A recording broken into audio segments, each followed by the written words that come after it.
Onde que estão estão aqui. Ficando velhinho, eu não estou achando mais as coisas. Essa liberdade interior, que a gente falava no início do programa, está muito tratada aqui no nosso livro Quem Me Roubou de Mim. Quem Me Roubou de Mim é um livro que nós lançamos há alguns anos atrás, ele foi reescrito, está nesse novo formato, e neste livro a gente trabalha o desafio dessa liberdade interior, ser livre dá trabalho. Ser livre não é um projeto que chega da noite para o dia. E a gente tem uma pergunta aqui, que vem justamente na temática, de acordo com essa temática da liberdade interior, a pessoa fala, mas antes de responder, eu gostei, achei bonitinha, a Luciene escreveu lá de Petrópolis, ela falou assim, que ela gostaria muito de agradecer a mim, porque ela vê muita tranquilidade nas minhas palavras e ela dorme bem depois do programa. Então acho que eu vou mudar meu nome para Rivotril, Fábio de Mello Rivotril. Estou adormecendo as pessoas agora, estou ajudando. Fico muito feliz, Luciene. Quando a gente dorme bem, é igual eu falava aqui no início do programa. Quando a gente dorme bem é porque a gente está em paz. Se tem uma coisa que sinaliza que a gente não está bem, é justamente quando nós deixamos de dormir. Eu falo dormir naturalmente, não é tomando aquela bombinha, não. Quando você deita na cama e a consciência lhe permite adormecer. E eu fico muito feliz de saber que o nosso programa tem feito bem a muitas pessoas e ajudado realmente a entrar dentro de um contexto de paz, de serenidade. A gente fica muito satisfeito de saber que isso é possível, que a palavra tenha o dom, de provocar esse bem-estar nas pessoas. Que não é acomodar, porque o programa incomoda também, a gente mexe nas nossas feridas, mas a gente também quer que o simples fato de mexer nas feridas já nos coloque em paz.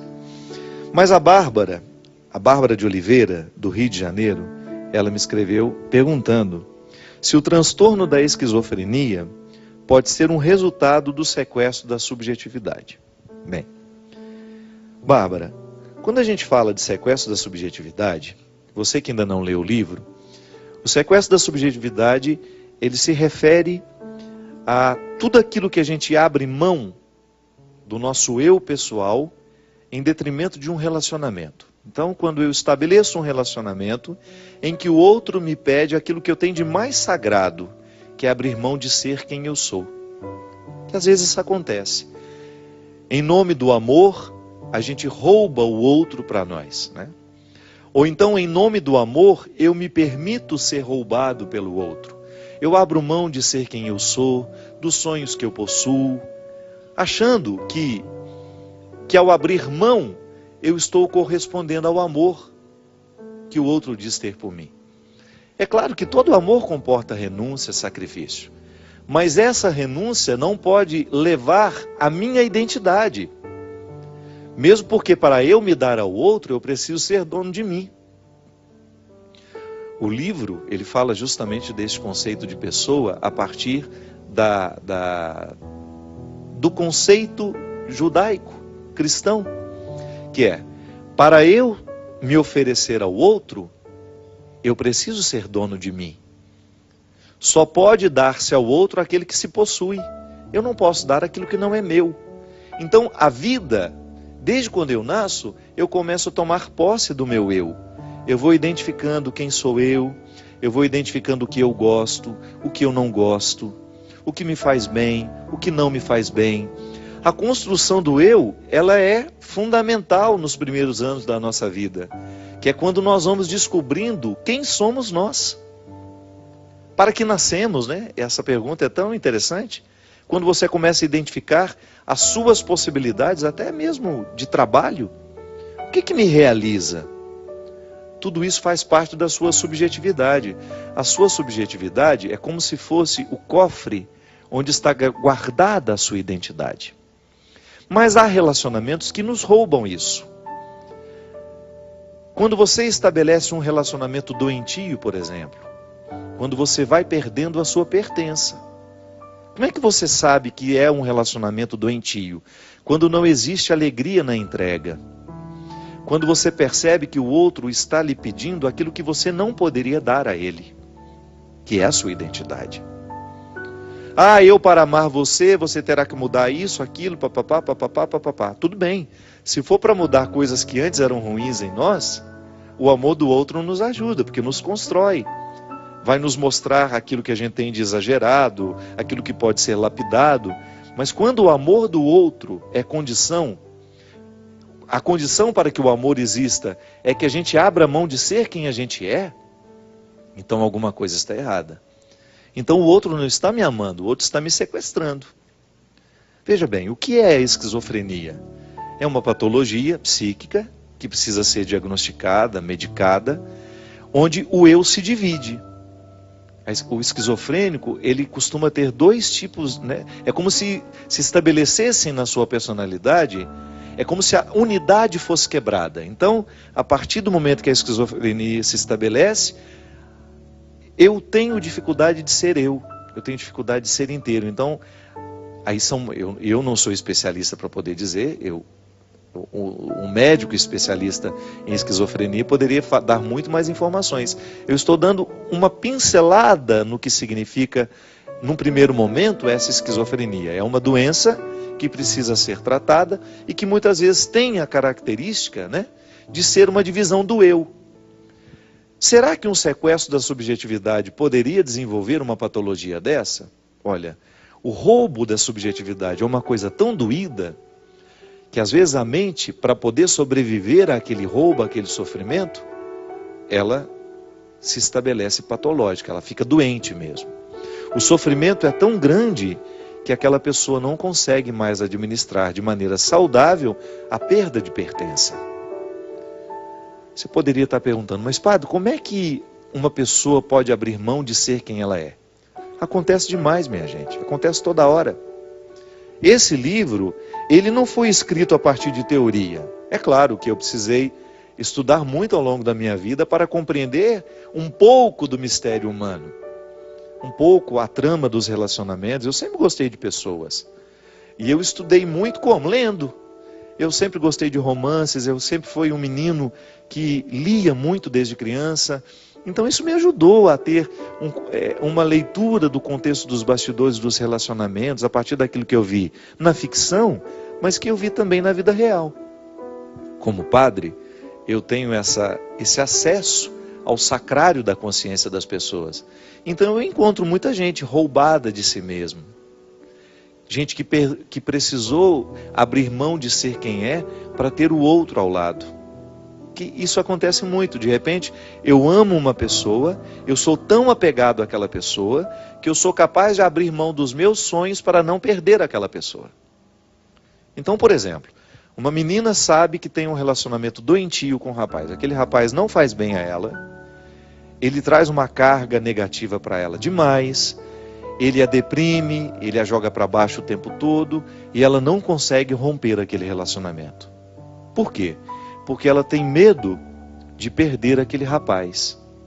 Ela tem medo de perder o pouco da satisfação que representa estar com ele.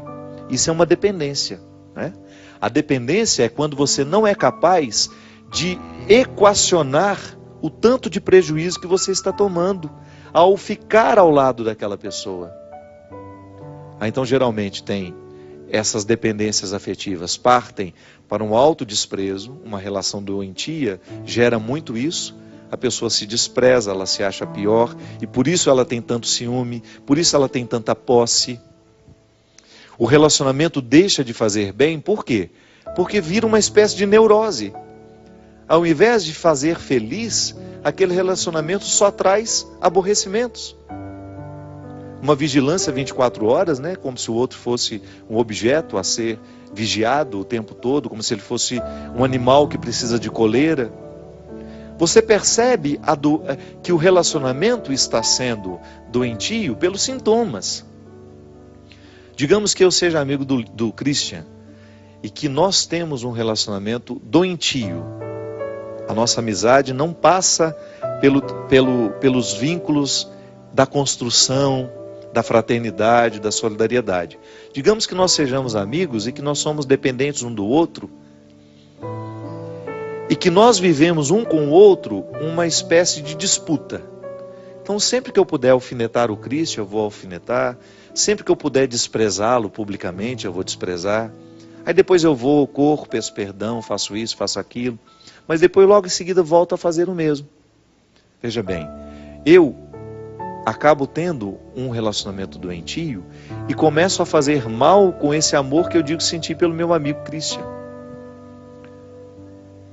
Quando a gente não tem condições de quebrar o vínculo, a gente precisa de ajuda. Quando a gente não tem coragem de assumir o sofrimento que vai ser causado por aquele rompimento, que essa dependência me faz querer ter o Cristo perto de mim o tempo todo. Mas como é uma relação doentia, ela não é positiva. Então a gente vai ficar o tempo todo vivendo, se alfinetando, se machucando, porque nos falta a clareza para administrar essa dependência do jeito certo, colocar o pingo nos is e a gente poder viver as nossas individualidades e depois a gente se partilhar na amizade.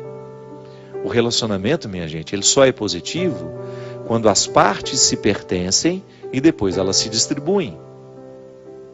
Quando eu sou dono de mim, Christian é dono dele, e quando nós nos encontramos, nós nos doamos num relacionamento de amizade. Às vezes, as doenças mentais, elas começam assim, em relacionamentos doentios, em perda de pertença. Eu deixo de me pertencer, eu vou abrindo mão de mim, abro mão um pouquinho hoje, abro mão um pouquinho amanhã, porque o outro vai me esgotando, o outro vai me sugando, e porque eu não tenho coragem de me posicionar, daqui a pouco eu perdi a capacidade de administrar. Então o outro torna-se proprietário dos meus afetos, ele começa a mandar na minha alegria. É tão triste quando você percebe que a sua alegria depende do outro e não de você. Alguma coisa está errada. Alguma coisa nós estamos errando, em alguma coisa estamos errando. O outro, ele não é o responsável pela minha alegria. O outro até participa da minha alegria. O outro até me ajuda a promover a alegria, não sejamos hipócritas. Uma palavra ruim que vem do outro lado me machuca. Uma palavra motivadora do outro me ajuda também a ficar mais feliz. Mas o primeiro espaço onde essa alegria precisa ser cultivada em mim é quando eu me ocupo de mim, quando eu gasto um tempo comigo, nos meus projetos, no meu empenho. Quando existe uma dependência, um sequestro de subjetividade, a pessoa tem dificuldade de cuidar da própria vida. Você conhece, ou talvez até já tenha experimentado isso em você, quando você vive um relacionamento que você fica o tempo todo procurando onde está o outro, o que ele está fazendo, com o que ele foi, aonde que ele está. E você deveria estar cuidando da sua vida. Esses relacionamentos que às vezes são doentes, eles causam um prejuízo tão grande, gente, porque às vezes uma pessoa vive um relacionamento assim, 4, 5 anos. Eu conheço namoros, experiências de namoros em que a neurose é tanta que a menina, o rapaz, eles ficam o tempo todo se monitorando. 30, 40, 50 mensagens por dia, porque tem de dar satisfação aonde está, com quem está, o que fez, e quando volta, quando o encontro deveria ser para partilhar o dia, para ficar felizes porque estão juntos, é para lavar a roupa suja, por que você não avisou, por que você foi lá, por que você não me falou.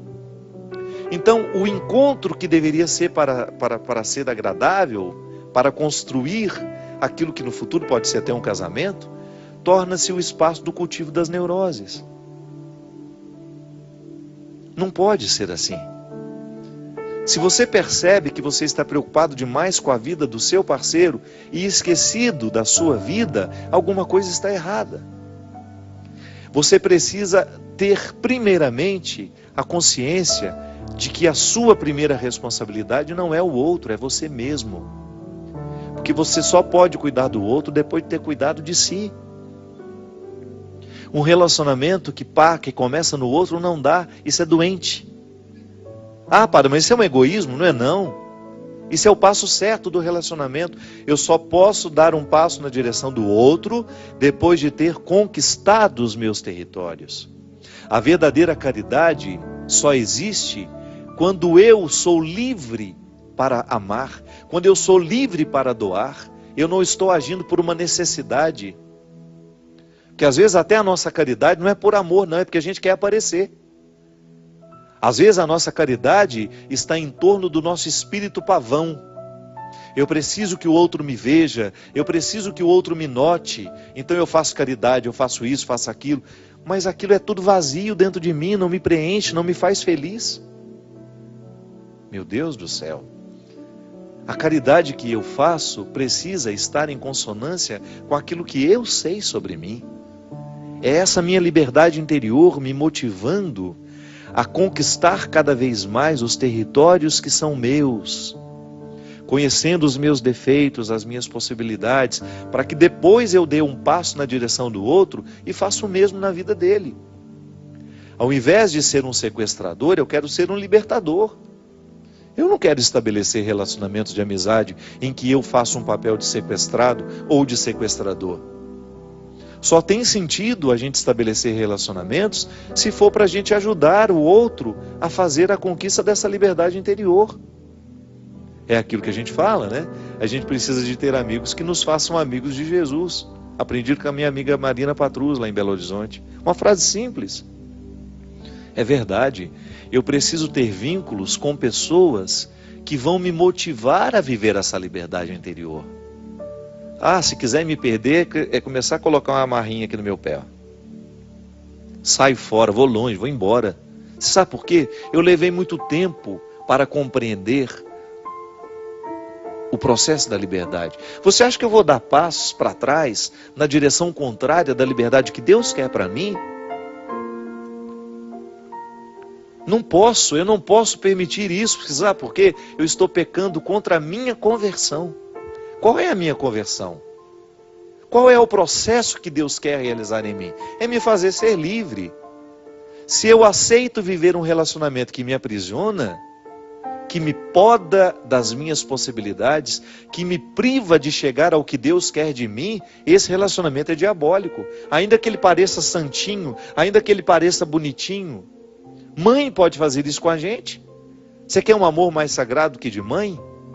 E mãe, se não cuida, sequestra sim a subjetividade do filho. Quando ela impõe a ele que ela quer que ele faça isso, que ele faça aquilo. Quando ela não é capaz de compreender o outro como alguém totalmente outro. O meu filho não é uma extensão dos meus desejos. Isso é muito cruel. Eu fazer o meu filho a extensão dos meus desejos. Ah, então eu não fui pianista, meu filho vai ser. Mesmo que ele não tenha vocação para isso, o pobre do menino vai ficar lá dia e noite em cima de um piano, aprendendo um instrumento que ele não gosta, porque a mãe quer que ele aprenda. Não. O amor é, antes de tudo, a investigação das possibilidades que o outro tem. Aí eu entro ali para promover. Se eu posso entrar na sua vida para lhe ajudar a alcançar a sua melhor parte, eu sou bem-vindo. Agora, se eu entrar na sua vida para lhe privar de chegar na sua melhor parte, eu não faço nenhuma diferença. Eu posso perfeitamente ficar de fora.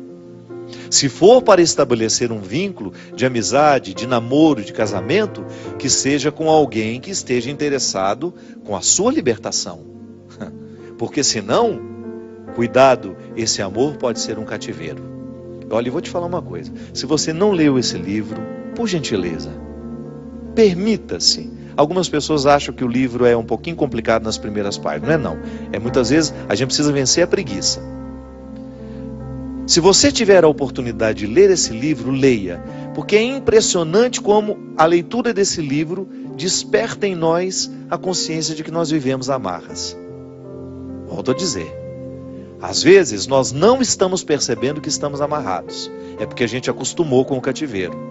No sequestro é assim. Chega um momento, depois de muito tempo de sequestro, a gente começa até a ficar amigo do sequestrador. O sequestro do corpo é assim. Você já observou? Já ouviu o testemunho de quem foi sequestrado? Depois de um tempo de sequestro, fica amigo do sequestrador, por uma questão de sobrevivência. Às vezes nós estamos assim dentro de casa, marido e mulher, mãe e filho, amigos. Um bando de gente sequestrada que é incapaz de provocar, de dar um grito de alforria e falar: olha, chega, eu não quero viver essa escravidão. Se for para permanecer ao meu lado, se é para estar aqui ao meu lado, que seja para me ajudar a fazer o que Deus quer fazer em mim. Por favor, não venha ser um empecilho para a ação de Deus na minha vida. Isso, minha gente, é uma palavra que pode parecer dura e é necessária nos nossos dias. Precisamos ter coragem de delimitar o território e falar: olha, aqui, se quiser entrar, tira as sandálias dos pés, que meu coração é um solo sagrado. Que Deus lhe ajude nesse processo, porque ser livre dá trabalho, viu? Eu sei, estou vivendo o meu processo diariamente, e eu sei onde eu tenho que cortar, as arestas que eu tenho que cortar, as pessoas que eu tenho que manter uma certa distância, porque senão a gente fica território do outro, e o outro acha que tem o direito de fazer o que quer no coração da gente. Não é bem assim, não. Deus nos ensina que o nosso coração é um território sagrado, e só tem o direito de participar desse coração aquele que estiver com as mesmas intenções que Deus tem para nós. Preste atenção nas pessoas que participam da sua vida. Se elas não têm as mesmas intenções que Deus tem para você, você precisa estabelecer o limite. Derrame sobre nós a bênção e a proteção do céu, do Deus Todo-Poderoso, Ele que é Pai, Filho e Espírito Santo. Amém. Até a semana que vem, se Deus quiser.